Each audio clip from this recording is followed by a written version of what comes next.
How many of you have started manifesting? How many of you are actually having that breakthrough? From so far, last 3 days, how many of you have had breakthrough at least in one of the powers? Okay, Makiti Punekar is saying that if I take the phone in the hand and try to manifest, then it is happening. But when I put the phone on the ground, then it's not moving. Okay, listen very carefully. All the manifestations, it's got nothing to do with the external situation. Like it's nothing to do with the external object. It is about the cognitions, all power manifestations. Actually, what it takes for you to roll a coconut on your palm, it takes the same amount of energy for you to materialize diamonds in your hand. Listen very carefully. Swamiji is precisely given this science. What amount of energy it takes for you to, if you have to, let's say, roll a coconut on your palm. We do it like this, right? So many of you manifest it easily. That same amount of energy you take for you to create the diamonds in your palm. But the difference here is, the moment I say materializing diamond in your hand, you're like, oh my God, I'm going to create an object and I'm going to create a diamond, that too from my palm. That sounds impossible. That cognition is the problem. You're understanding? See, Ma, it is nothing. There is no difference between your hand and the ground. It is just the blockage is here. It is not here. And because it is like years of being told, we are all taught and conditioned to believe that the object does not move, things doesn't listen to us and all of that, correct? Then suddenly for us to break, it will take that time and it will take that effort. Actually, that's why Swamiji tells for kids it's easier to manifest, because that deep conditioning is not as strong as it is for adults. Because for adults, for 20, 30 years, we are brought up with those cognitions. For kids, it's easier. They're only 7 years or 8 years old and they're just new and they have not still caught up with the cognitions. My regular, it does take time, but the time taken does not compromise the quality or quantity of manifestation. Are all of you understanding this? Actually, it's not just for my regular. Everyone, see, please understand, you may take time to manifest. Don't worry about that, because you taking time does not reduce the or compromise the quality or quantity of the manifestation.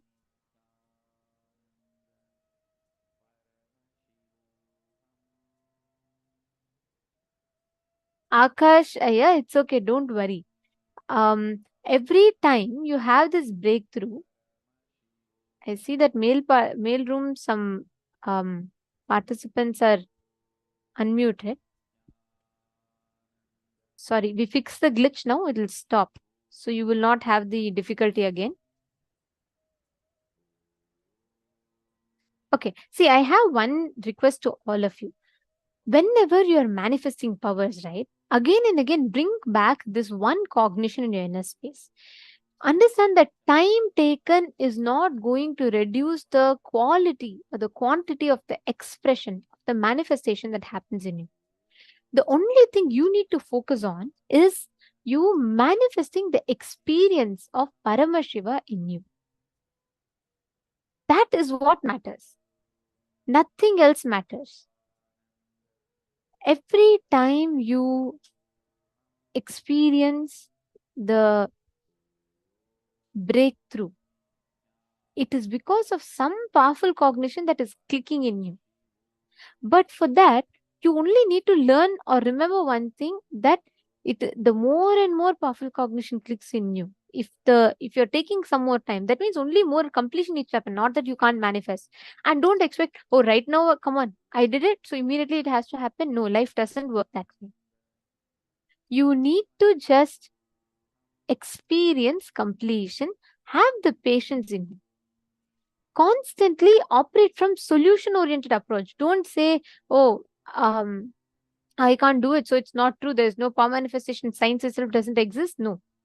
Don't give up. Wait. And it is important that you understand that cognition, how you manifest that experience. Okay, so all of you have been manifesting this power of moving the matter. In the next round, we're going to be taking to the next level where you're going to be creating objects from thin air. Is it interesting? It is going to be even more exciting. It's a clear science. Understand? Your body, like how your body can create cells, your body can actually create objects. You can create another human being through you. Of course, you can create objects through you. It is not a big deal. But again, it comes back to the conditioning. We're all taught that it's not going to be possible. What? That sounds weird. But understand there's a clear process, there's a clear science of how it happens. And it is very, very easily possible just through your conscious will. All these sciences, all of them manifest from higher truths of experiencing Paramashiva. But now, to learn that, first we are going to be learning about one of the most interesting sessions ever. It is going to teach you about something unique. It is the Navakanda Yoga Samādhi, which actually tells about how your body can perform, like experience different powers that can be seen in the physical level, like disappearing, your body disappearing, or your body raising in higher frequency. We are going to be learning about that in this session now. We are going to be understanding the revelations on Navakanda Yoga Samādhi. I request all of you to listen to this. I know today's sessions all might be like, oh my God, it's just like going over my head. It's okay. Listen to this. It will take you deeper and deeper in experience. Let us enter into the session. Today I will explain something very important. Navakanda Yoga Samādhi. Listen.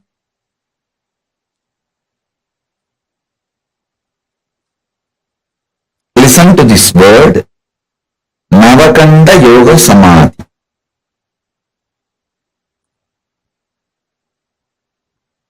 If you are familiar with Hinduism, especially the great enlightened masters, Siddhas,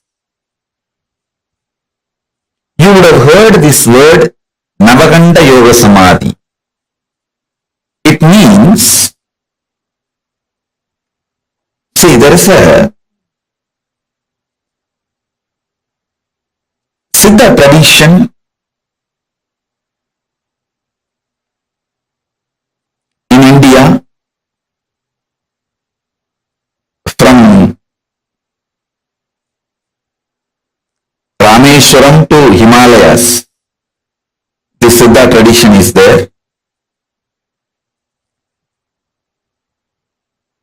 If you read these stories, life story of these Siddhas,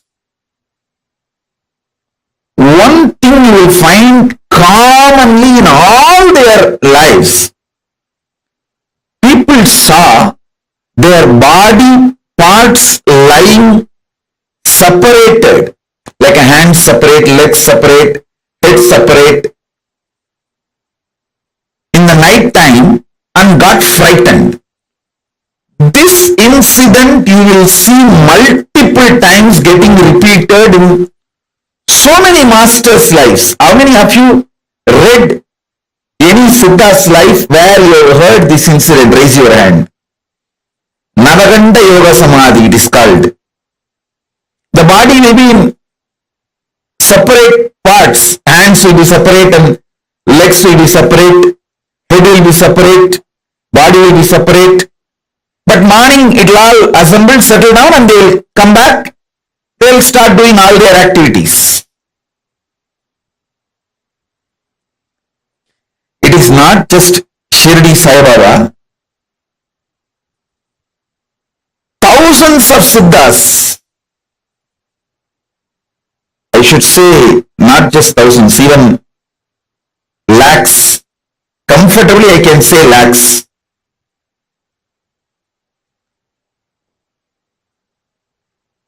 I will tell you the important secret of this Navakanda Yoga. See, Navakanda Yoga does not mean they cut their bodies. Listen carefully. Kanda means cut. Akanda means uncut. Navakanda means 9 cut. Nava means 9.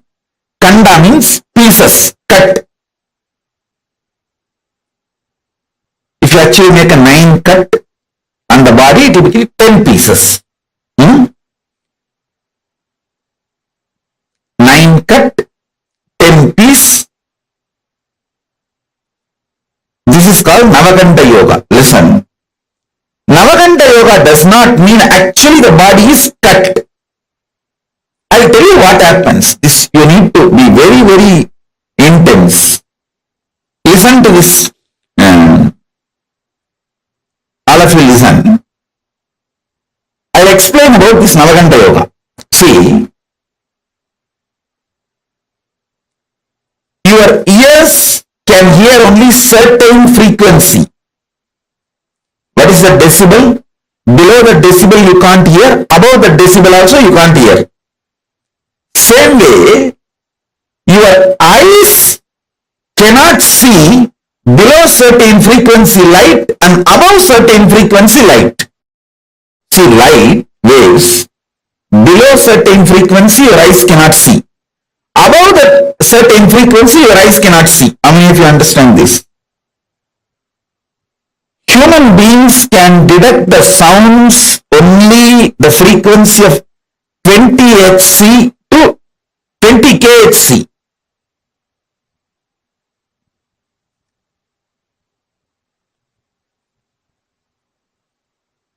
Well, only 20 kilohertz.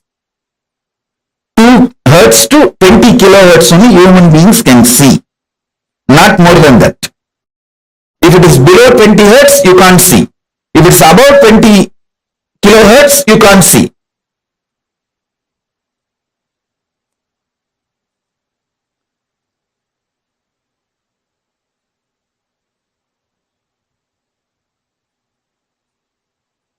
I want all of you to understand this.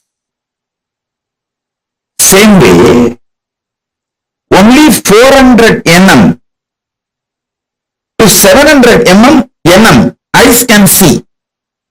Below 400 nm eyes cannot see. Above 700 nm eyes cannot see. Now all of you should know, when you intensely unclutch, first thing will happen, your body will get detoxed. Next thing, the body's light frequency will start increasing. So, it will start going above 700 nm. See, when the body goes above the 700 nm frequency, your eyes will not be able to see it. Your body has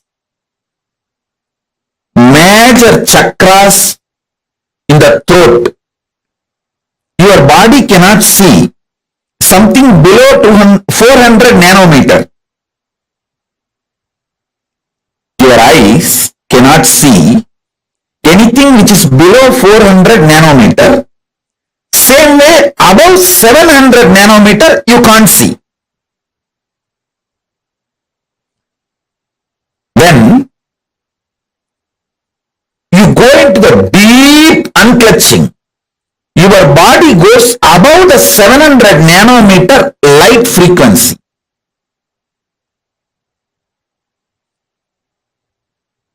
If your whole body has gone above the 700 nanometer frequency, completely nobody can see you.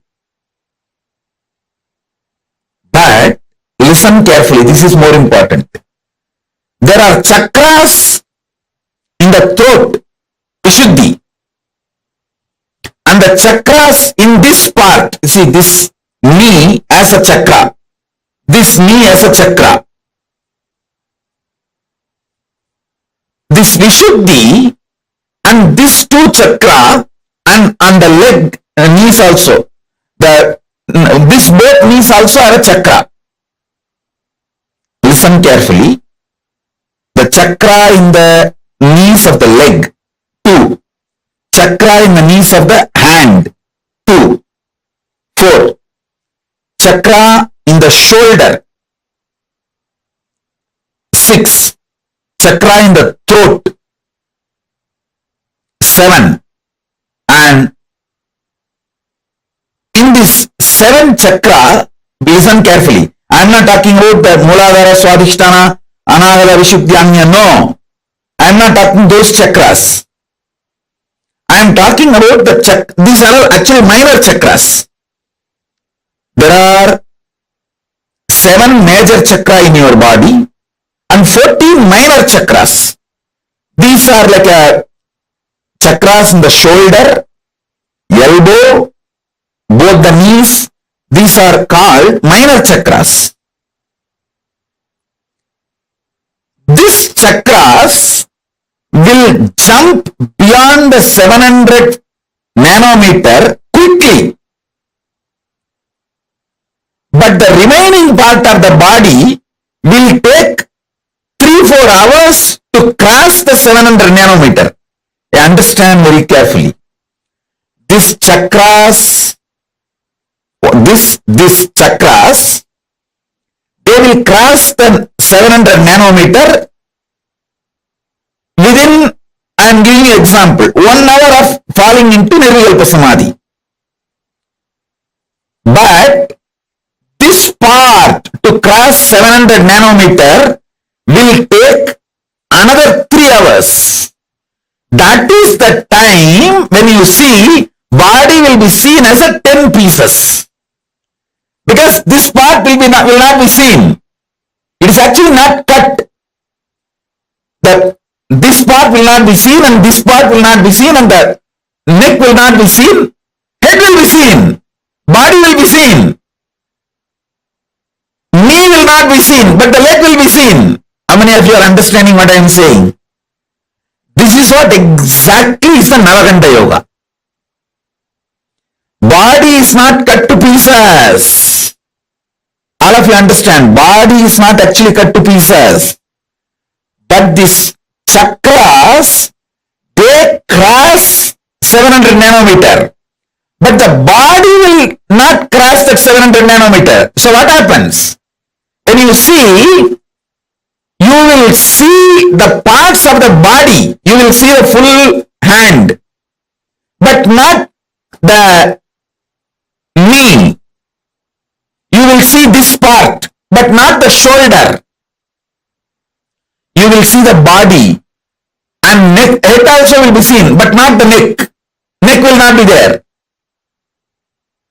You will see the thighs, but knees will not be there.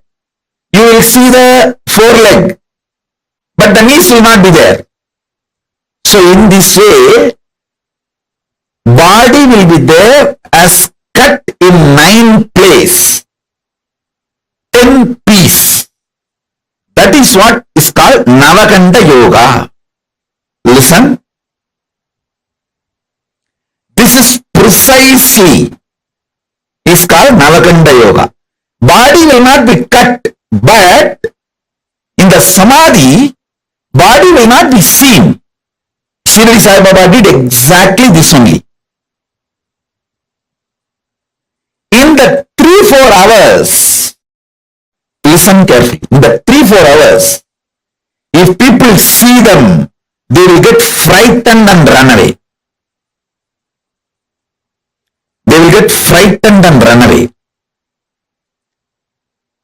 Early morning, when the sunrise happens, early morning when sun rises, the whole body will come to normal frequency below 700 nanometer, which you will all be able to see. Listen carefully. You need to understand this Navakanda Yoga. Actually, at least we have 50 people who have seen me in Navakanda Yoga. Tiruvannamalai and Erode, Tiruchengodu. After I started living the public organization life, I stopped it. Because people want one thing in that Navakanda Yoga Samadhi, it is too high Samadhi. I will not be able to relate with all of you normally. That's one reason.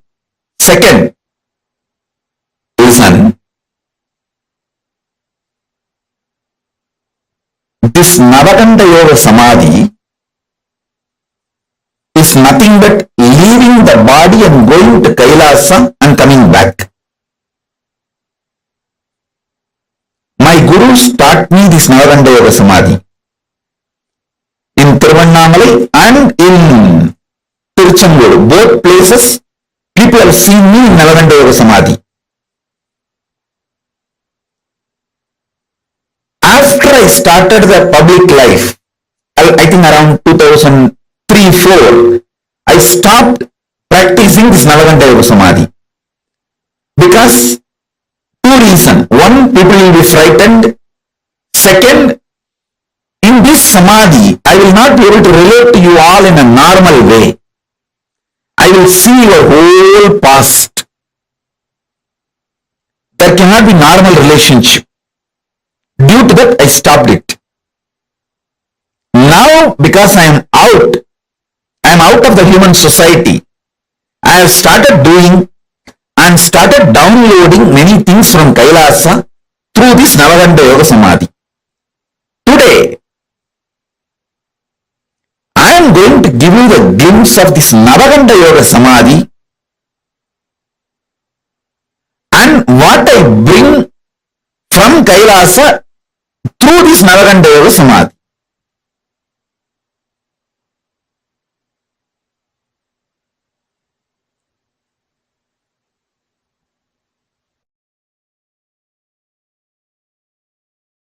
Listen. See, this part, this chakra will not be seen. So this will be one part. This chakra will not be seen. So this will be one part. 1, 2. Then neck will not be seen. So head will be one part. 3. Then 4, 5. Below the knee. 6, 7. And this thigh. This will not be seen, but the thighs will be seen. 8, 9. And this body part, because it is disconnected from the neck, 10. So Navakanda, Dasa Tunda, 9 cut and 10 pieces.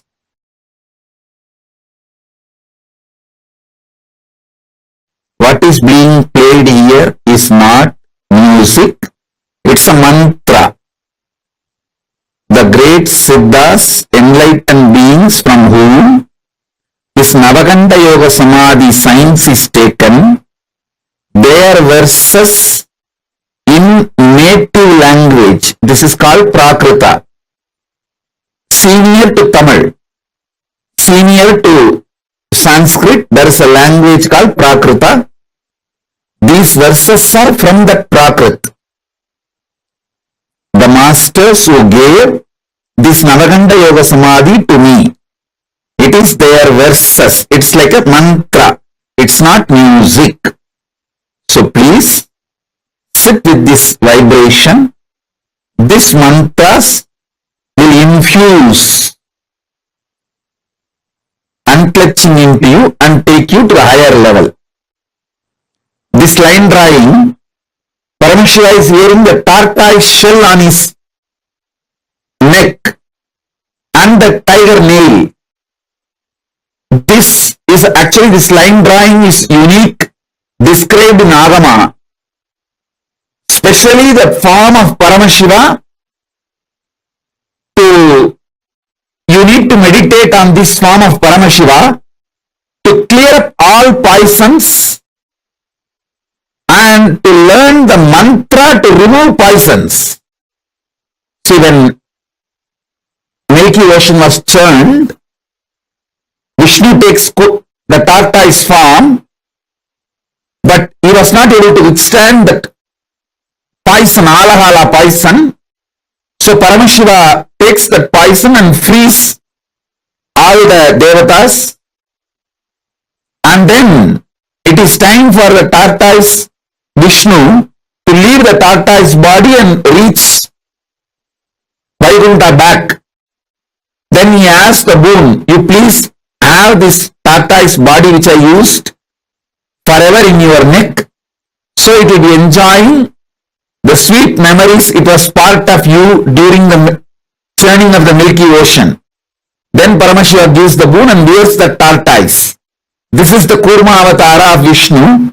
Paramashiva is wearing that. Navakanda Yoga Samādhi is given by a Siddhar called Navanada Siddhar.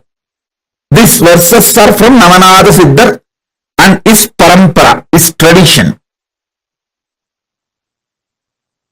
So please, even if you don't understand these frequencies, put that Navakanda Yoga Samādhi seeds in you, so when you sleep, those seeds will start sprouting.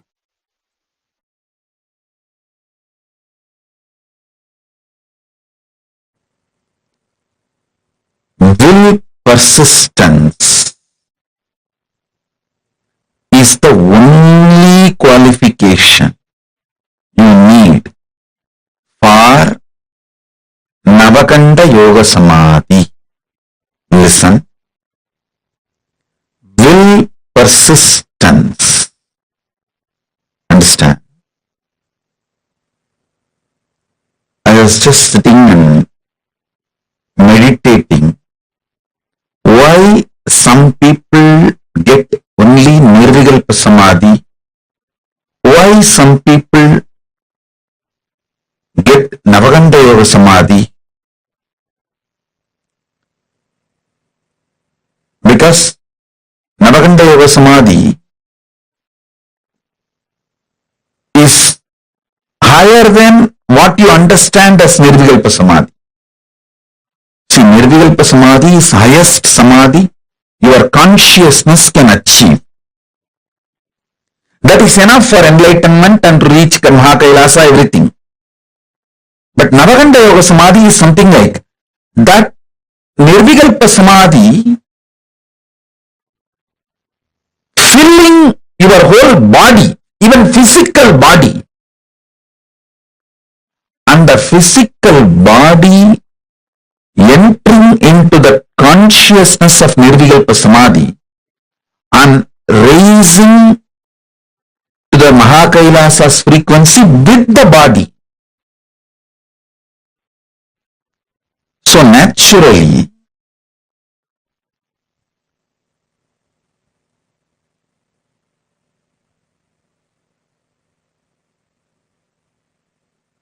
I should say that Navakanda Yoga Samādhi is like a going more than Nirvikalpa Samadhi. Listen. Many people achieve Nirvikalpa Samadhi and be satisfied with it. That is like tamarind fruit. The inside the fruit is ripe and it naturally gets detached from the shell. So after that, what happens to shell does not touch you. What happens to the shell does not touch the fruit. Same way, once your consciousness is right, what happens to the body does not touch you.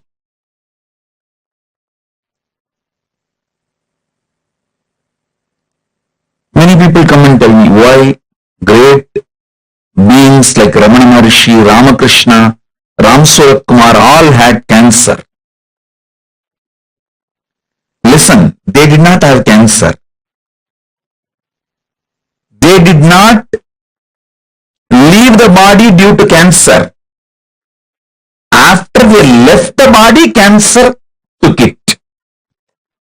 They decided to leave the body, So something has to happen to the physical body to go back to the earth. So cancer took it back to earth. So be very clear.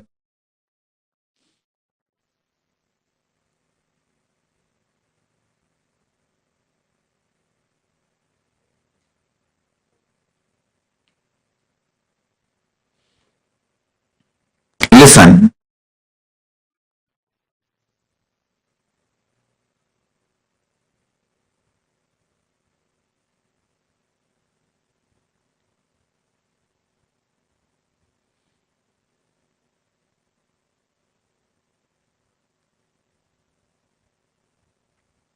You need to elaborately understand this Nirvikalpa Samadhi and Navakanda Samadhi.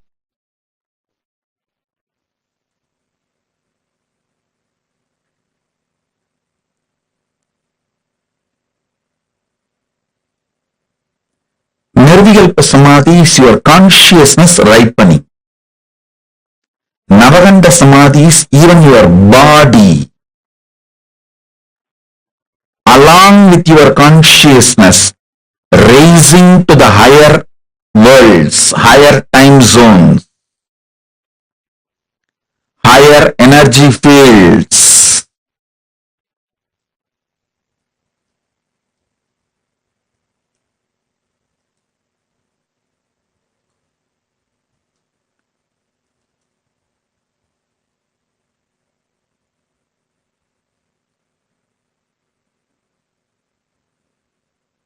People who mastered Navakanda Samadhi only go to the higher worlds and bring the great gifts from the higher worlds and share it with us all, with the human level. So Navakanda Samadhi is something furthering of Nirvikalpa Samadhi. Listen.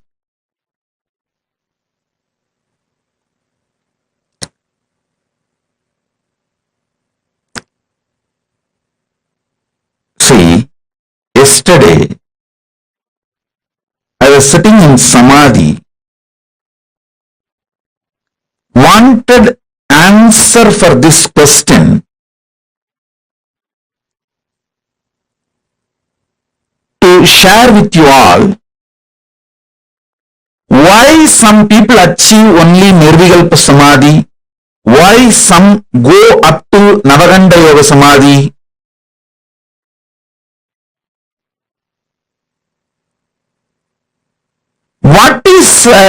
What is the ingredient, unique, real, principal ingredient for the alchemy of Navakanda Yoga Samadhi? Understand? Unique, principle, primordial, or I should say that true, right, source reason for someone to travel to Navakanda Samadhi. How Paramashiva decides to give Navakanda Samadhi to some people, why he gives Navakanda Samadhi to some people. I saw clearly, the Paramashiva revealed the reason clearly. It is sheer will persistence.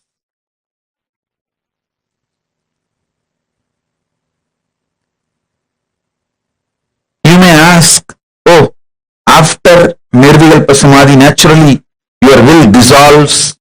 Then how can you have a will persistence? Listen. Will dissolves into Paramashiva's will does not mean your will disappears.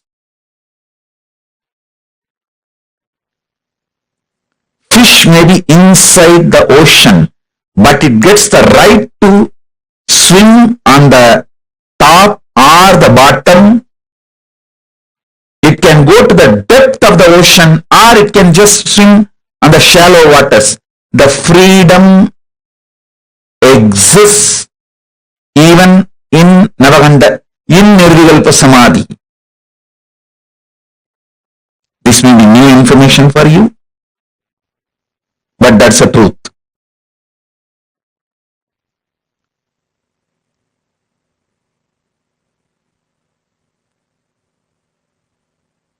Decision. Who moves towards Navakanda Samadhi is basically done by Paramashiva based on the will persistence of the individual.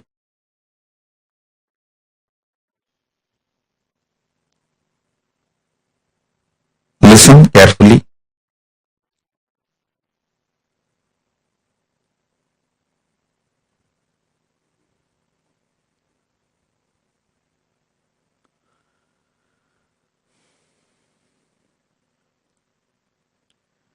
For any normal human being, Nirvikalpa Samadhi itself is enough. But if you want to be a teacher, guru, an incarnation, to bring great things from vertical time zone, higher worlds, and share it with the world, then you need Navakanda Samadhi.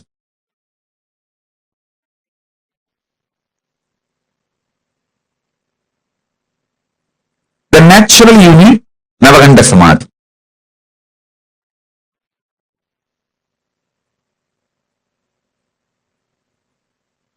So understand,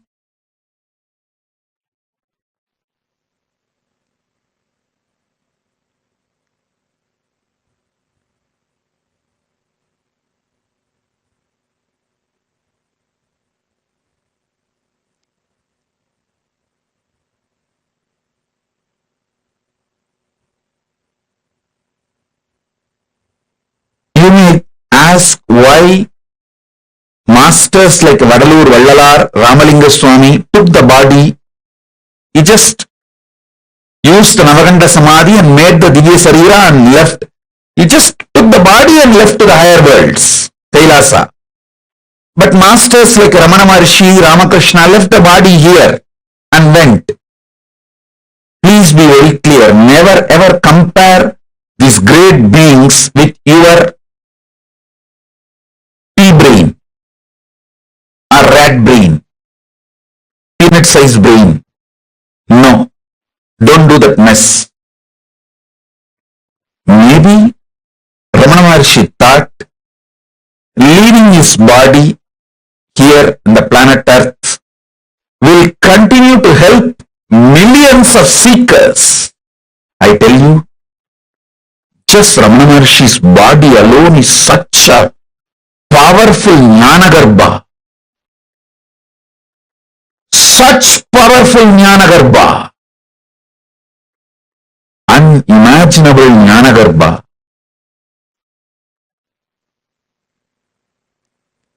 It made millions ripe into enlightenment, including me.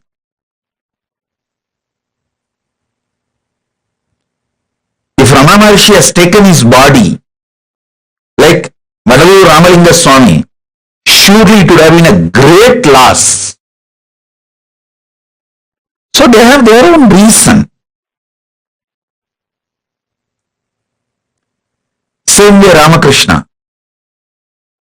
Ramakrishna, by leaving his body and especially making it burnt, he gave the asti which is installed now in hundreds of places all over the world.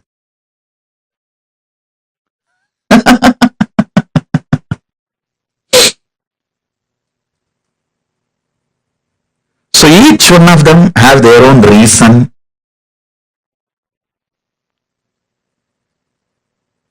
You understand now the science of Navakanda Samadhi.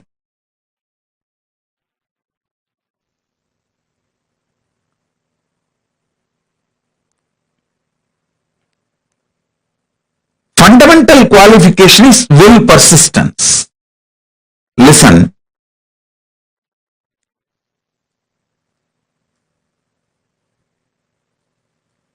Shiva, Paramashiva tests only your will persistence. He doesn't see any other qualification. You can't earn these great samadhis by your own qualification. He only sees, if I give, will this guy be able to receive and live it? That's all he sees. He doesn't see any other quality.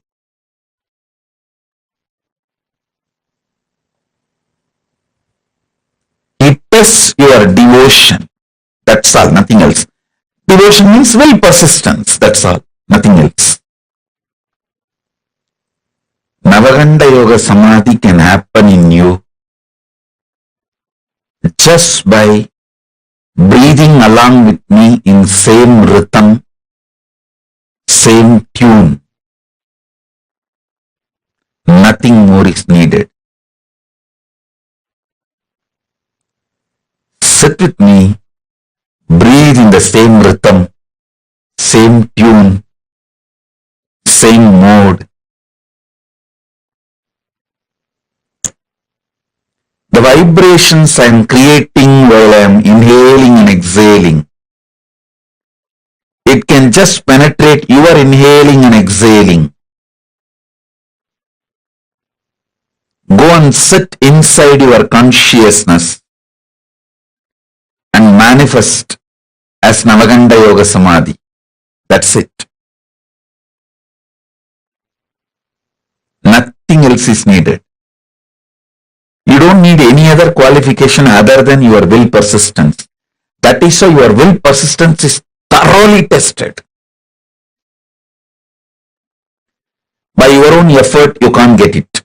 It has to be only given from guru to disciple, because I myself got it from my gurus. I did not make it on my own. Human beings can't make it on their own. It is that kind of a highest frequency, wavelength experience.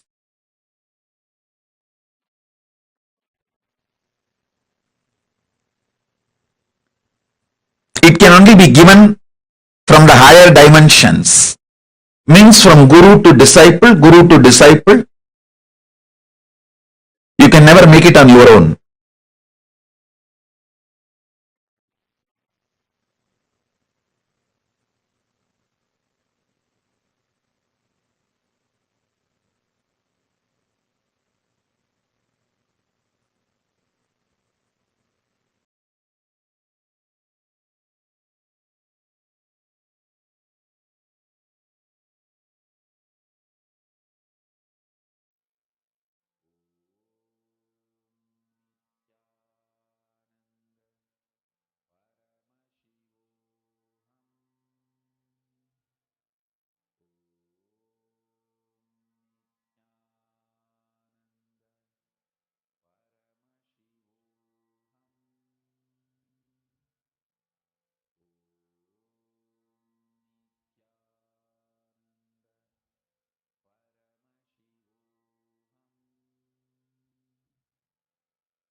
Many of you heard the signs of Navakanda Yoga Samadhi for the first time? Could you all please post in the chat? How many of you heard it for the very first time?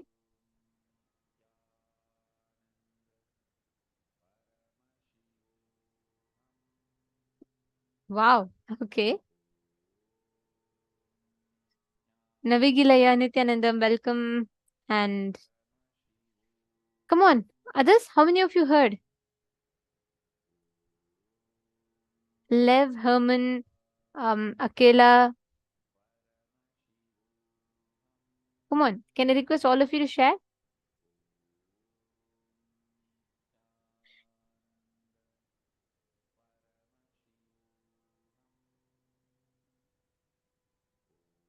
Okay, and I request all the others, all the other participants, every one of you also to put all the male bodies, all the male participants, I request all of you to post.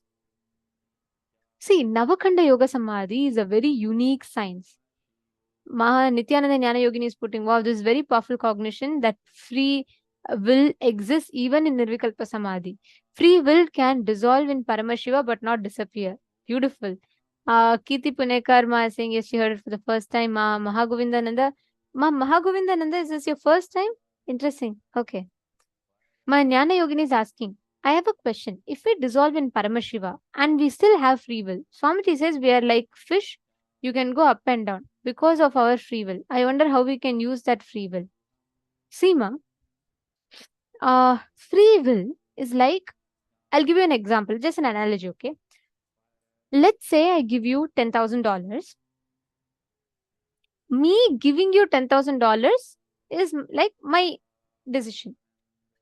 It's my freedom.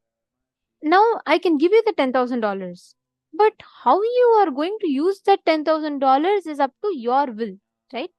Like for example, you may choose, okay, with all the whole $10,000, let me just waste it on buying an iPhone, or let me just use it to serve Annadan, or let me just do a startup with it. What you want to put that $10,000 into, that decision is yours. See, for example, Paramashiva can bless you to become enlightened. He can even give you the enlightenment, but to accept it is your decision. I can give you the food, I can even forcefully put it into your mouth, but swallowing is your decision. That swallowing part is free will, that only you can make the decision. Understanding? That is what is called free will. The free will, if it's very important that we understand this properly, because even Paramashiva or Guru cannot override your free will. Let's say you reach up to even enlightenment stage and you're just about to get enlightened, and you're in the last step, but you decide, I don't want it now. If you tell that, even Paramashiva can't do anything. Understand, that is the exact, Swamiji tells, that 2% or whatever percent difference is there between your individual self and Paramashiva. That 2%, that free will makes a huge, it has a huge significant role to play. If you're about to get enlightened, but out of your free will you say, Paramashiva, I'm done, I don't want anymore. Paramashiva can't. He can enrich you. He can even try to make you understand why it is important to you and why you should not miss enlightenment, but he cannot force you. That is why a free will many times unfortunately becomes an obstacle for us when it is driven by mind. You're understanding? Maya Jnana Yogini. So even if you dissolve with Paramashiva, as long as you have free will, you have that freedom to come out of that space. If you decide saying, Paramashiva, all that I know as I, me and mine is yours, and you just attain Sayujya Samadhi, means you're completely in one with Paramashiva, you don't have then you will never come back. It's like you're in oneness with him. You become Paramashiva. That I identity individually will not exist. Understanding? Shivansh first time, Karen Yang first time. Oh wow. Fiesta first time. Okay. Sanghavasini, Pehuayang. So many of you hearing for the first time. Okay. Ma Vinuja is asking a question. Are we interfering the nature of the object by trying to move them? And manifesting objects is morally okay in terms of nature? Very beautiful question. See, first and foremost thing in this, you manifesting a power, always manifestation of Shakti is in tune with nature. Understand, whenever you are having the free will and you consciously decide, let my free will be one with Paramashiva's will. And from that space, whenever you make a conscious decision to move something, you're entering into the space of oneness with it and you're moving it. And every time you manifest a power, you're not just energizing you, you're energizing even the object on which you're manifesting the power. In Siddhi, it is different. In Shakti, you are whatever we are manifesting a Shakti. You're not doing some sadhana or tapas for you to achieve the state. You are operating from the space of oneness because the initiation by Swamiji, establishing yourself from the space of Advaita, you're manifesting this power. So whenever you're operating from the space of oneness, never you will be against anyone's nature. Actually, this reminds me, someone had asked me, we were talking about Gurukul, and in Gurukul, we have a practice where we talk to the rose plants and make the rose plant drop its thorns.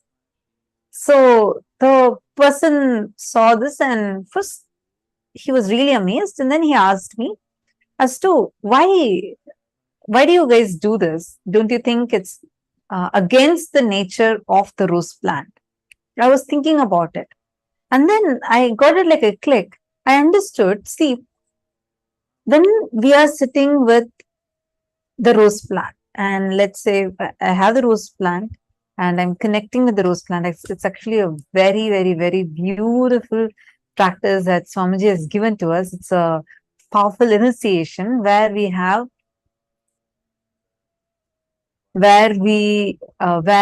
connect with the rose plant.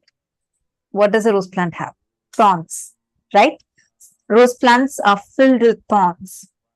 And Swamiji had initiated it to us. Why does a rose plant have thorns? To protect itself. It wants to protect itself. It wants to safeguard itself.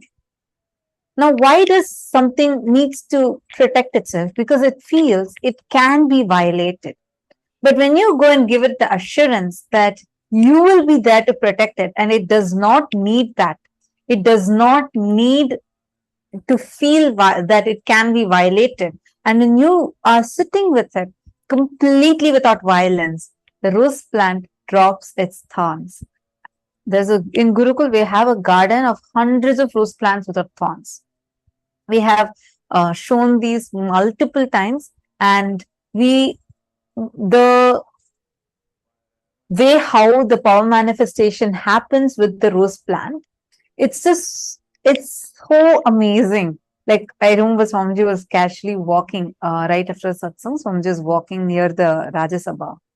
That's the meditation hall where all of us go and listen to the satsang. And Swamiji was walking by. We were a group of balasans. I think all the entire group of kids were all there, just assembling in a line to go.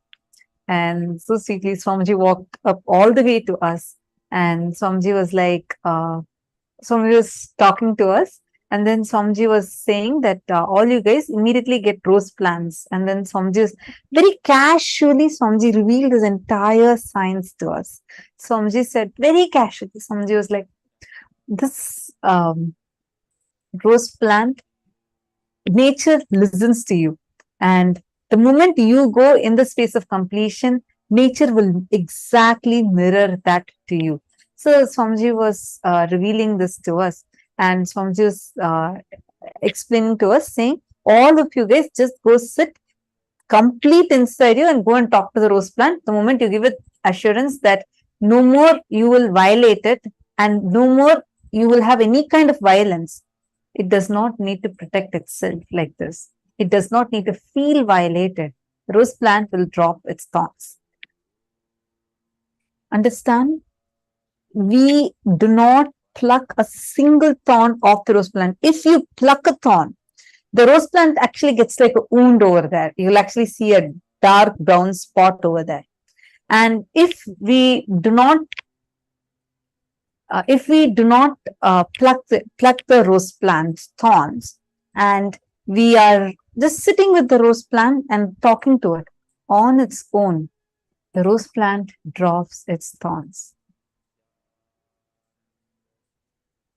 Now, what do I mean by that? Like literally, the rose plant sheds its thorns. And we all have had multiple experiences how each of our rose plants drops its thorns, and we've shared this. We have shown the pictures of these rose plants. We have a garden of these rose plants. And why I'm sharing this is because your question is whether when we do the power manifestation, will the object, are we interfering with that one's nature? The answer is no. Why you know? Here, the rose plant is experiencing tremendous completion that it even goes against its original nature as what we understand by dropping its thorns. And after that, plant becomes miraculous. I had an experience, like a really powerful experience of that, where I had a rose plant. It was giving yellow roses.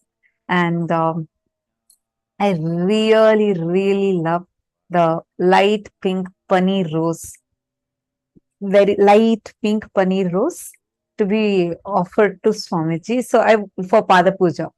And that's the only rose, like we all collect together from the rose garden and then go and offer it to Swamiji. So mine was yellow rose. And I didn't like the yellow rose. I wanted it to change it to paneer rose. Right? And then I sat with my rose plant and I started speaking to my rose plant. In 3 days, the yellow rose plant, there's a yellow rose. Right next to that, there's a light pink rose bud. Nothing was done to the plant. No kind of a dye was added. Nothing was done. The very smell of this rose will be completely different. If you know about the paneer rose, you know what I'm talking about. It will be very light pink in color, and the very smell of it will be completely different than normal roses. And after talking to the rose plant, in 3 days, the rose completely bloomed. I had a plant with a yellow rose, and right next to that, a paneer rose with it. Like there are tons of stories. So many kids have had this as an experience.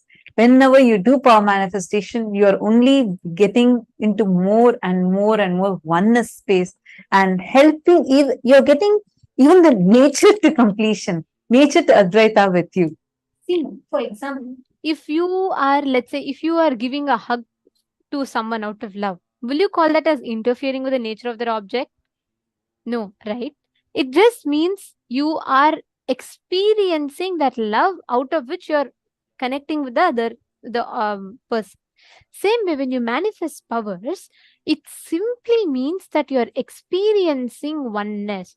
You are manifesting that space of oneness, the space of your reality with the object in front of you. It is not it is only if it is something that alters the object from its original state of existence, it is called interference.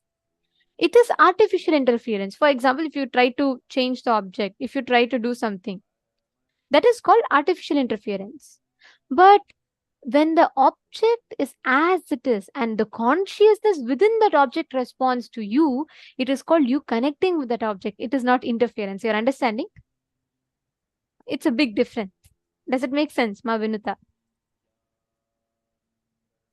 Yes, perfect. Okay.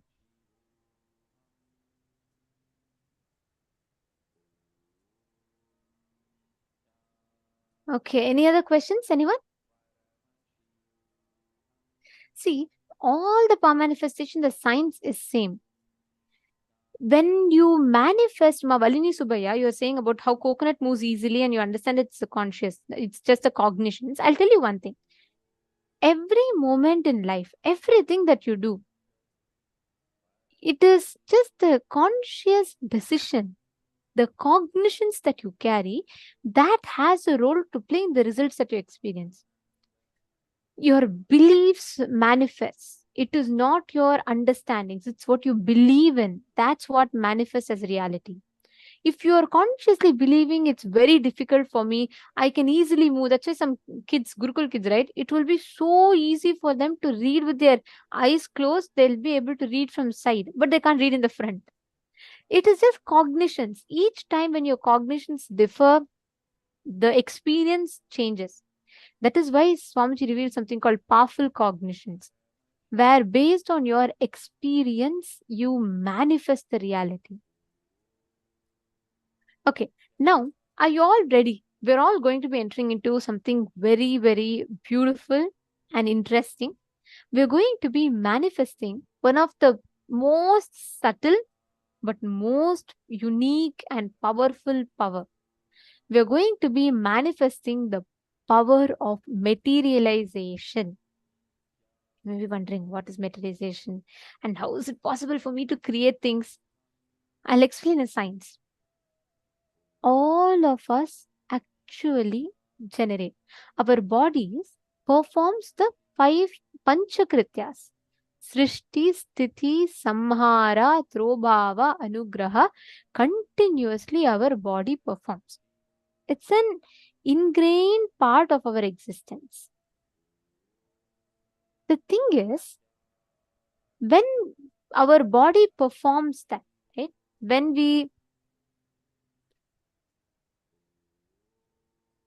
When our body performs the Panchakritya, at some point we start believing, we start looking at it as if it is, it's just, we have taken it so much for granted, we forget that our body has the power to generate. A mother creates another human being in her. And what a man, the male component, is a life-giving component. A woman is also a life-giving component. Each of us we are generating cells, we generate thoughts, we generate hair. But we just cognize it as an integral part of our existence, and we tend to take it for granted. Actually, our body has the ability to produce, to generate what we want, whatever we will, physically as a reality. Understand, it's a very, very powerful science. Are you all getting it? Every one of us can manifest. It's a very powerful science, and today all of us are going to be manifesting this exact same science. We're going to be manifesting the science of how you can materialize. You can create anything you want as a reality. Now, I request every one of you to sit straight. We're going to be manifesting this power of creating any object, materializing an object just from your conscious will. Okay, please sit straight.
Yes. So let us all enter. We will now be having Manitya Brahma Yogananda, Manitya Devasmaranananda, both of whom will be guiding us through how we can manifest this power.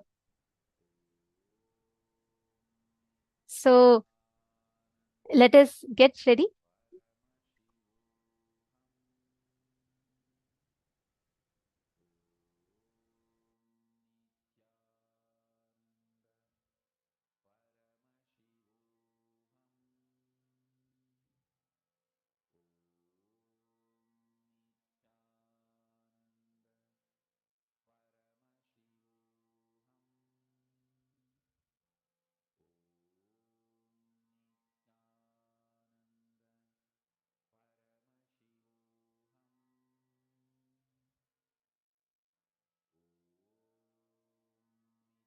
Yes, Nithyananda, everyone.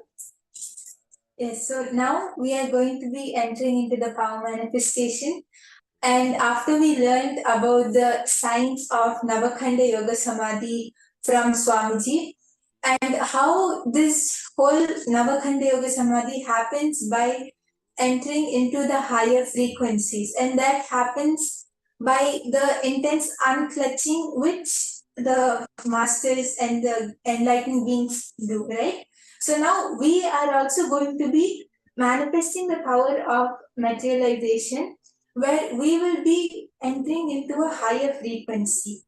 Actually, when we do any power manifestation, at that time our whole being gets raised into a higher frequency, and that is how the power manifestation happens. Because for power manifestation to happen, Swamiji has to flow through us. And Swamiji is in a higher frequency. So Swamiji will raise us to that frequency. And when we are raised to that frequency, we start manifesting powers.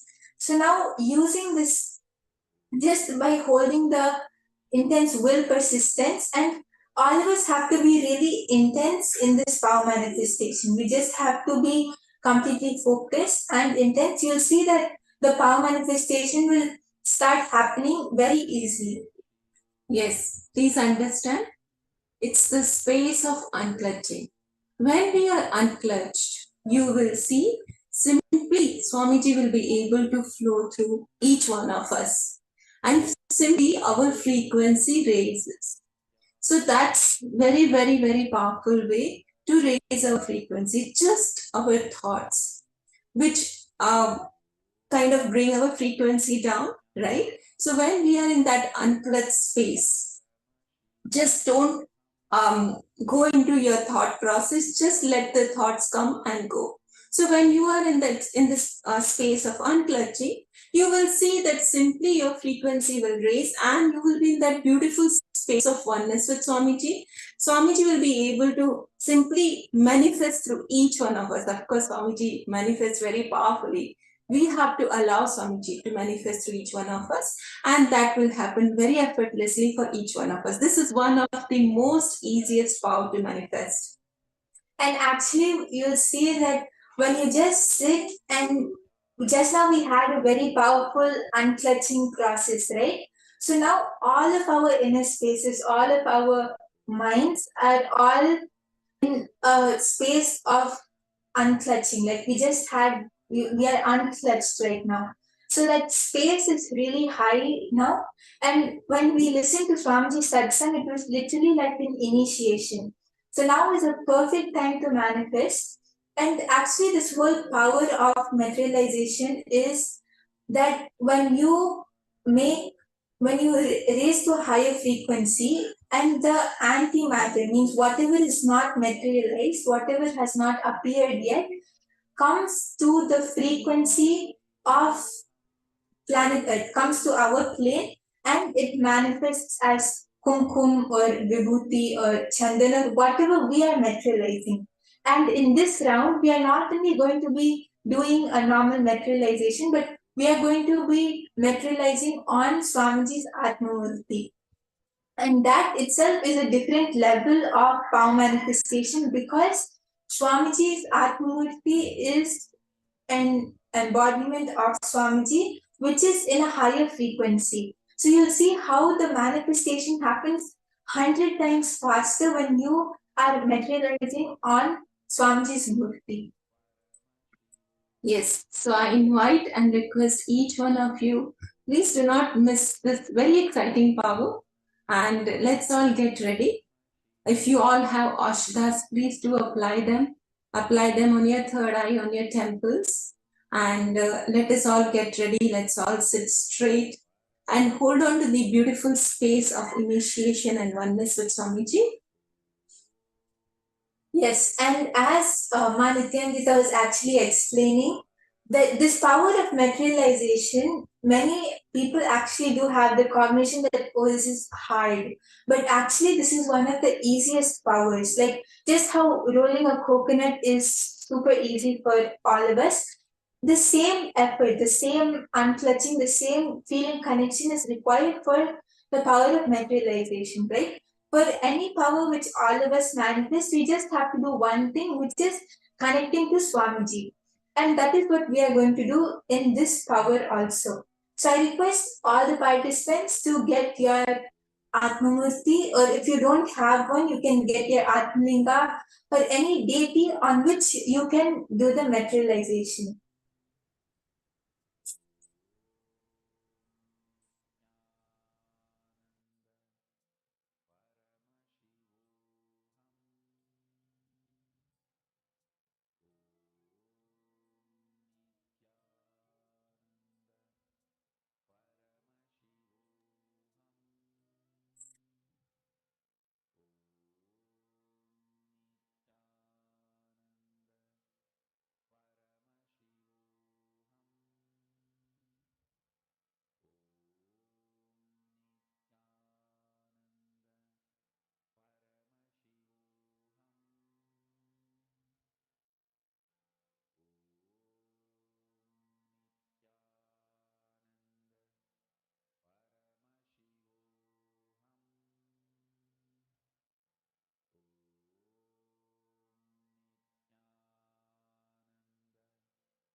Yes, I can see many of you are getting ready with your Atmamurtis and with your deities.